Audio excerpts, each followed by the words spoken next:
If you've ever eaten Doritos, good chance Joe Wahlgren grew the corn in those chips. We grow a lot of grain for them. He doesn't just harvest with his combine, he collects information. It's just a wonderful tool to gather data. And farming on the scale he does, good data can save dollars. But for decades, a key piece of that data puzzle has been missing. Farmers could measure how much water they pumped, but not where that water was going. Just because the water gets poured onto the field doesn't mean the crop is actually consuming that water. And across the High Plains, that's a problem.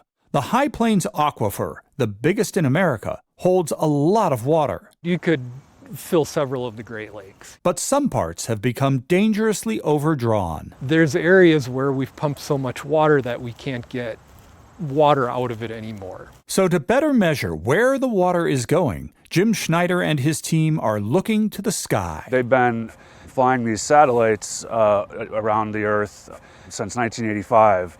It's called the Landsat satellites. The satellites use thermal sensors to measure evapotranspiration, ET, which shows how much water crops and soil are sending back into the atmosphere. ET is usually the missing component to balance the water budget. But until recently, that information wasn't widely available. A cooperative effort called OpenET is changing that. OpenET puts the Landsat information in a format farmers can actually use. The lighter yellow colors are less ET and the darker is more ET. If you zoom in, you can see that it's being measured on a field-by-field basis. So it's literally telling us how much water the crops are using. It's really beyond what we were ever able to do in the past. That's better data. That's actionable data. A little science in your snack coming from space. In Nebraska, Brad Hicks reporting.